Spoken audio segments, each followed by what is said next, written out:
Good evening. This is Laws 19038, Planning and Environment Law. It's week 2, and we're discussing a few things tonight in relation to week 2. I do hope that you're starting to get into the routine of your study in this course. As you would have noted, I'm very keen on you ensuring that you do your reading, keep in front of your reading, concentrate your reading on Bates. It's a big textbook. There's a lot there, but in my view, it's extremely well written. It's got lots of good information, and you won't need to go much beyond Bates in terms of what I expect of you.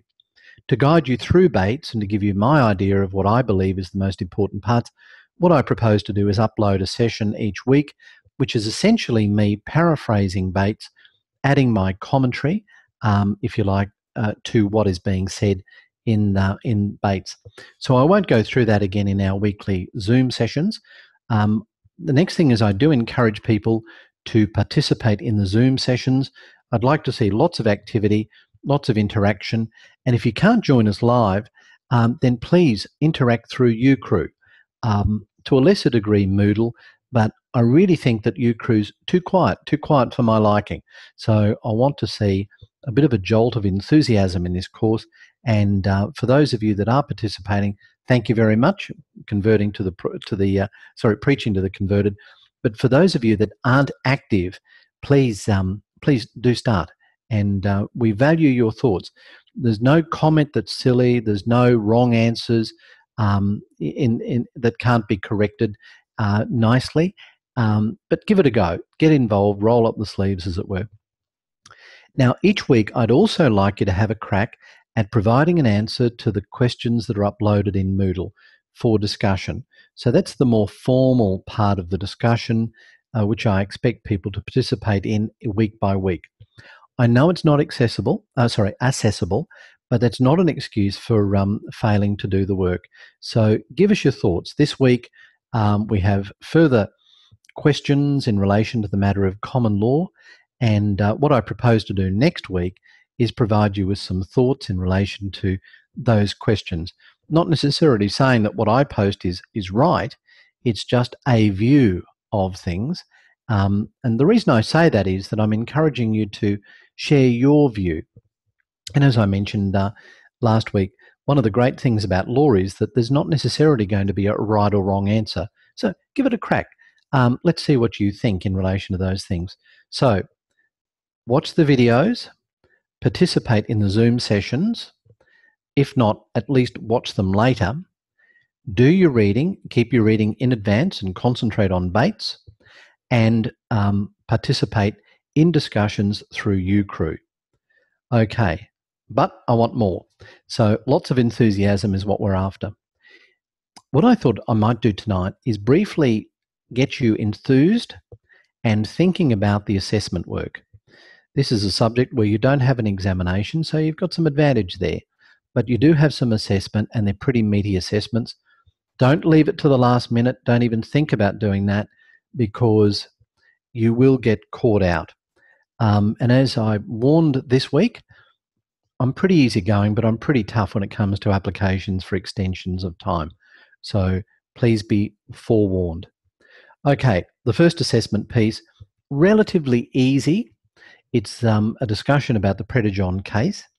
The reason I've got that in as the first assessment is to highlight the way in which courts interpret the laws, the legislation which is made by Parliament, and the way in which the courts deal with the executive aspects of planning and environment law. So we keep coming back to this, and we will do through the whole course. You've got the separation of powers. You've got Parliament making statutes. You've got courts coming in and interpreting those statutes, and you've got the executive administering on a practical level, administering those statutory obligations. So this case really neatly brings into play those three aspects, and you need to work out essentially who's doing what, who's responsible for what, and how does it all work in. Okay, so just a brief overview of Preda-John case to get you going. This case was heard in Cairns. It was heard in Cairns in February and March of 2012. So it's a pretty recent case. In this instance, Mr. Preda-John appealed to the Planning and Environment Court for a decision against a decision of the council to essentially refuse his development application in relation to some land at Taylor Point, which is north of Cairns, and I'm told a beautiful area. Some of you may even know that area or live nearby that area if you're lucky enough. Anyway, the matter came before the Planning and Environment Court. It came before Judge Everson. Now, notice I said Judge, not Justice Everson, and the reason for that is just a little technical thing. In the district court level, which is where the Planning and Environment Court sits, the presiding officers are judges, and they're called Judge. So it's Judge Everson. In the Supreme Court, the presiding officer is also a judge, but in that jurisdiction is known as Justice. So if you see a reference to the judge who decided a matter in the Supreme Court, for example, Justice Wilson, it will be recorded as Justice Wilson, not Judge Wilson. Anyway, let's get back to Predator John. So Predator John wasn't happy. He put in an application. He wanted some work approved so he could get his development up and running. Obviously, there were some environmentally significant issues in relation to this case involving the Taylor Point site. It had some remnant ecosystems, and 3 of those 5 remnant ecosystems were classified as of concern. So by way of the history, how this case came to the court, the application was made to council in 2010. There were 2 development applications or permits sought. One was for what we call a material change of use. That is a significant change to the designated use. And the second one was for a reconfiguration of a lot. The plan was to redevelop or develop lot 10 into 30 residential lots. So a reconfiguration of a lot, essentially a subdivision. That reconfiguration, apart from including the 30 residential lots, included some public park, and it was all adjacent to this lovely area by the beach. All right, the first hurdle was essentially dealt with by Predator John in the early stages, where he took into account some of these environmentally sensitive issues and particularly the zoning, and tried to convince council that it was appropriate to pass the development because he had thought of instituting some covenants so that buyers of parcels down the track would be legally bound by certain covenants, such as preventing the clearing of certain areas, the limiting of size of dwellings, and the way in which access to the beach could be maintained. So a few things were built into his proposal. Anyway, he was knocked back in relation to those proposals. The council, of course, were trying to protect Taylor Point under its planning schemes. So part of your job is to consider what were the appropriate laws and the appropriate planning schemes for that particular development at the time that the application was made. Now, in this particular case, the law which was the key legislation at the time of the appeal was the Sustainable Planning Act. That was 2009 legislation. But at the time that the development application was considered, it wasn't the Sustainable Planning Act, it was the predecessor, the Integrated Planning Act. So there's always that discussion on in relation to which law is this case going to be decided. So just as a tip, have a look at section 809 of the Sustainable Planning Act, and you'll see in that there's a reference to dealing with these sorts of issues under the previous legislation, which was the Integrated Planning Act. All right, so I'll just give you a hint. There are a couple of main issues at the heart of this case. You'll need to identify those and discuss them, and you'll need to provide, if you like, a summary of the development application, what the council found, the reasons why the council were negative in relation to this. You probably need to discuss that, maybe talk about the planning schemes, talk about the strategic plan, talk about maybe coastal regional management plans, and talk about some of the physical aspects of the proposal and how they might have conflicted with the development control plans that were relevant to that area. So I won't say any more than that, otherwise I'll give the whole thing away. But I really do want you to get started on that. I want you to start thinking about how you're going to answer the question. And really, and quite seriously, remember that the first 50% is much easier to obtain than the second 50%. So try not to be overwhelmed to the degree where you can't make a start. Be encouraged by the thought that if you can get something down on paper, you're well on your way to at least achieving a pass mark. Obviously, I want you to go better than that. I'd like you to really put in a good effort, but don't put it off and put it off to the point where it just becomes overwhelming. All right, now, are there any questions on the chat facility? Any questions live? All right, we might continue. I'd like to just discuss some of the concepts that were talked about in Bates Chapter 2 in a little bit more detail. Chapter 2 dealt with a number of things: the separation of powers, native title, compensation for acquisition of rights in relation to property, the role of science, so a few other things. Now, we've talked a number of times about the separation of powers. I won't go into that in any more detail at the moment, but it's a recurring theme. So do try to get on top of that and have some basic understanding of the way in which the separation of powers operates. The next thing is that you will notice the commentary in relation to native title. And just briefly, the way in which native title all came about was through a notable instance of what we call judicial activism. So judicial activism is where the courts essentially create something out of nothing. Now, that's a little different to the common law, in that the common law is where law is created by courts interpreting legislation or perhaps interpreting previous case law. Judicial activism is where the courts just come up with a brand new concept, as they did in the Mabo decision. And the concept was that not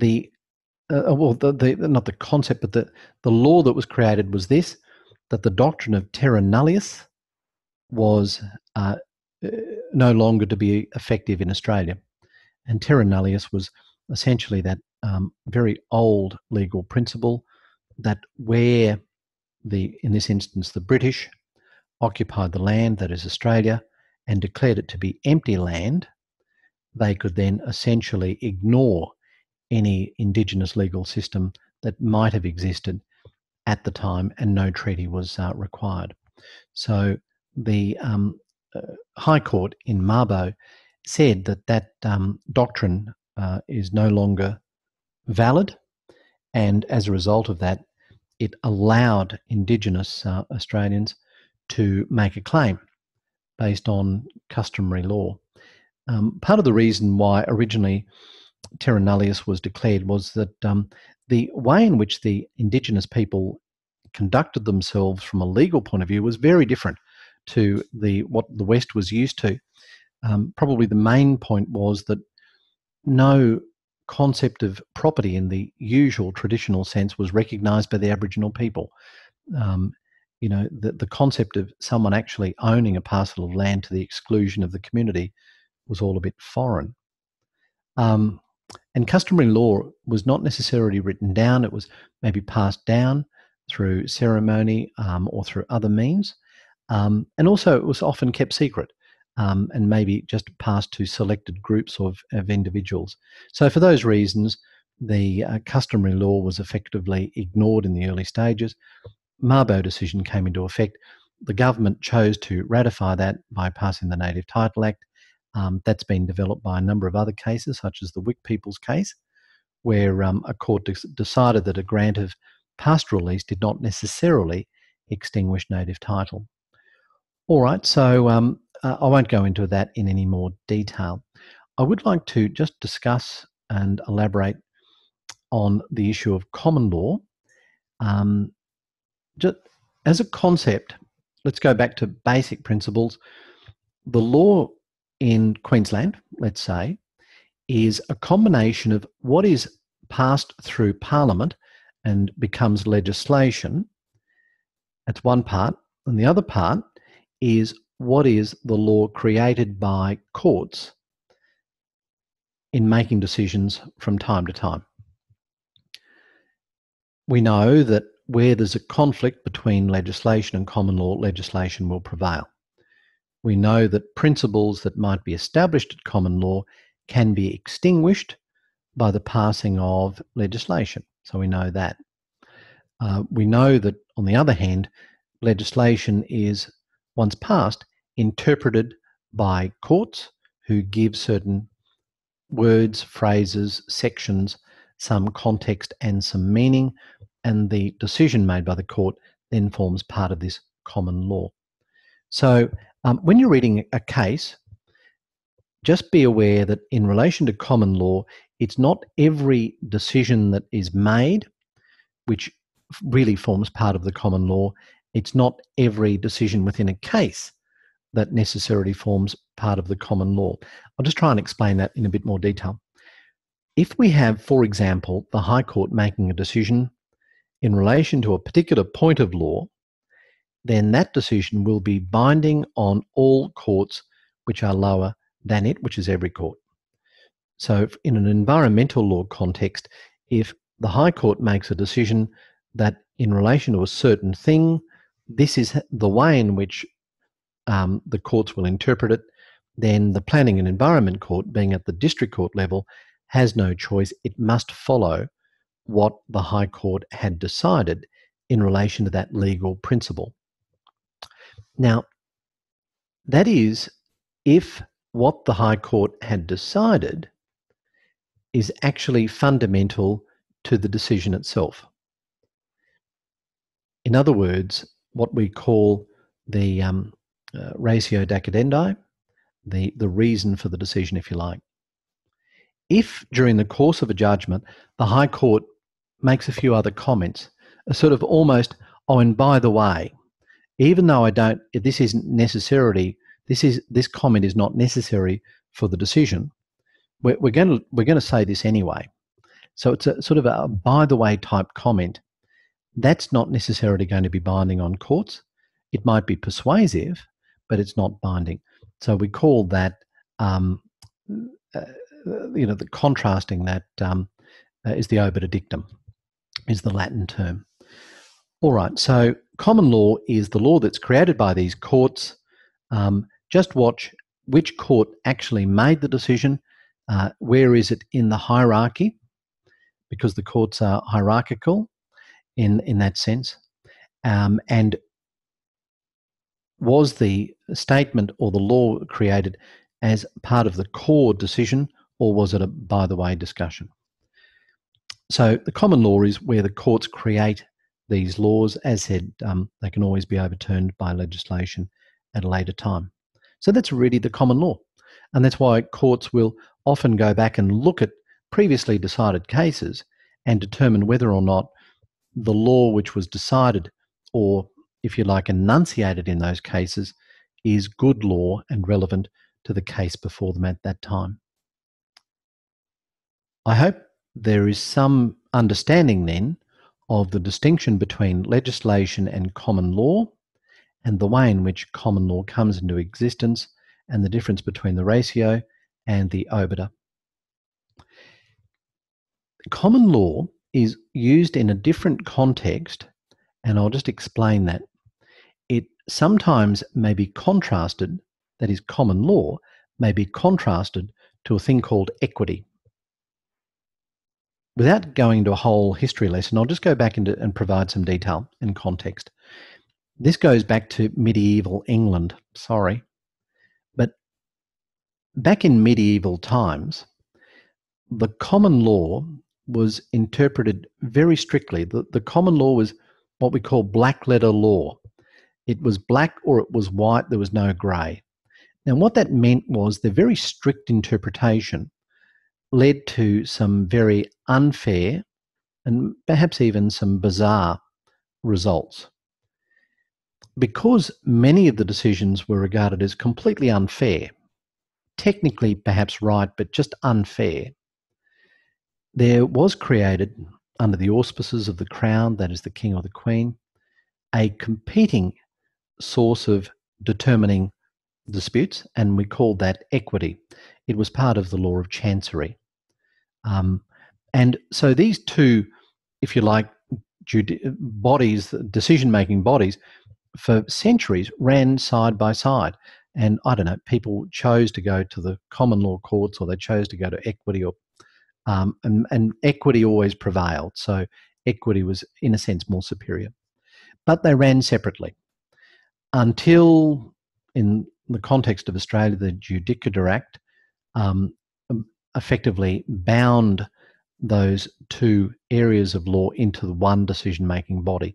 So now our law is a combination of common law, in that old traditional sense, and equity, and we call all of that and the decisions that are made as a result of that combined decision-making capacity, we call that the common law now. But so the historical concept is common law as opposed to equity, and now common law in the broader sense compared to legislation. You might say, well, what's the difference between the old black letter common law and equity? Well, probably a good way of explaining it is to talk about the remedies. And we still talk about remedies being common law remedy or an equitable remedy. So just some examples of equitable remedies, which are all based on fairness, are, for example, specific performance, injunctions, declarations. Specific performance is an order of a court essentially forcing someone to go ahead with a deal. An injunction is an order of the court effectively stopping someone from doing something, and a declaration is an order of the court declaring what the legal position is in a certain matter. They're kind of all based on fairness. They're more flexible. Common law remedy, well, pretty simple. Damages, money. Let me give you an example of that distinction in context. Let's say that you've purchased a block of land. You've signed a contract, the seller refuses to settle, and you really want that block of land. Now, you've probably paid the right price for it. If you then sought damages, you'd probably have to make a comparison between what you paid for it and what it's valued at by a valuer. And look, if they're the same, the courts may say, well, we're not going to give you any damages because you've still got your money. The property isn't worth any more than what you agreed to pay for it, so therefore there are no damages. Equity, however, would say, hey, that's not fair. The seller should sell that land, so we're going to order that the seller is forced to proceed with this sale, and we call that an order of specific performance. So it's an equitable remedy, specific performance, forcing someone to go through with the deal. So that's just an example of how it might work in practice. All right, now I'm doing way too much talking. I'll just check, are there any questions? No, nothing on the chat line. Any questions live? Because I'm getting to the stage where that's probably all I need to talk about tonight. Otherwise, it'll be going on too long. So just in summary, have a look at the separation of powers. Just try to really get your head around that, understand the different functions between Parliament, the executive, which is also the administration, and the judiciary. Get a good feel for that. It's not that hard, but there are some crossover aspects. And I talked about that in the Zoom video that has been preloaded. And judicial activism, we talked about that tonight. We've talked about the Mabo decision, native title, terra nullius.